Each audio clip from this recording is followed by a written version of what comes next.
Some songs don't age, some songs don't fade into history. Some songs, like Bob Dylan's Masters of War, only grow louder as the years pass. When Dylan wrote it in 1963, it was aimed at the Cold War arms race, the shadow of nuclear destruction looming over the world.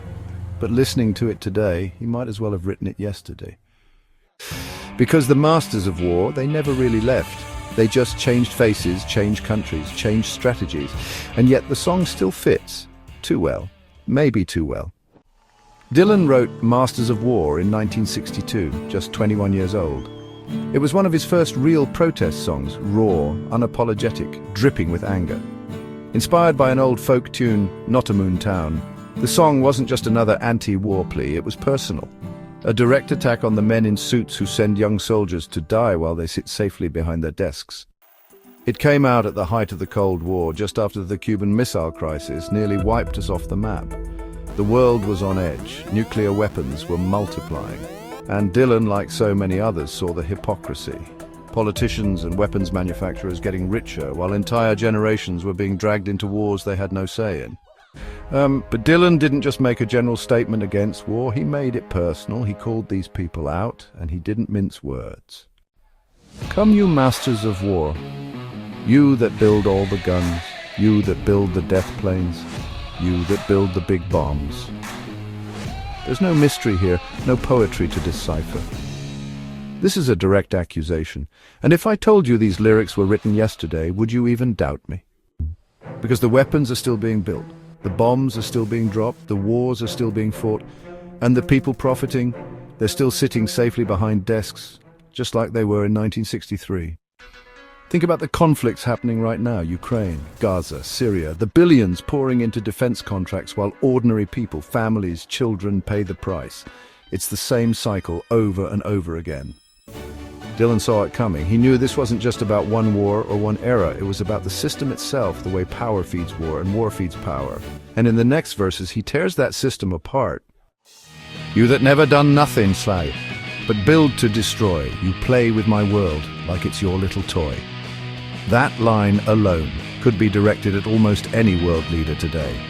The ones sending tanks, launching airstrikes, making deals behind closed doors while civilians run for cover. This isn't just history, it's happening right now.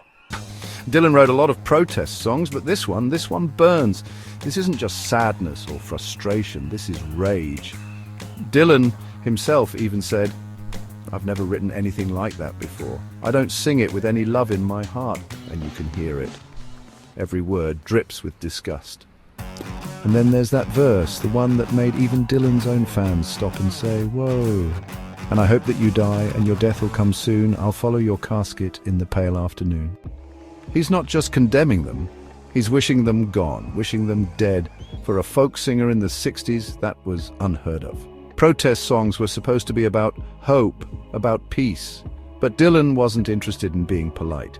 He wanted the Masters of War to hear this, to feel it, to know they weren't fooling anyone. So why does this song still hit so hard? Because nothing has really changed. The names are different, the locations have shifted, but the playbook is the same. War is still a business. Young soldiers are still sent off to die for causes they barely understand. And the ones in charge, they still sleep just fine at night. Listen to Masters of War today and tell me it doesn't sound like a warning we didn't take seriously enough. Maybe that's why Dylan stopped performing it live for so many years, because what's the point of a warning if no one listens? Dylan was only 21 when he wrote this, but he saw it. He saw how war works, how power and greed turn human lives into numbers on a ledger, and 60 years later, we're still living in that world. So maybe it's time to listen to Masters of War again, not as a relic of the past, but as a mirror to the present. Thanks for watching. If this song still speaks to you, if you see the same parallels, let's talk about it in the comments, and if you haven't already, hit subscribe. There's a lot more to dive into. Until next time, keep questioning, keep thinking, and keep the music alive.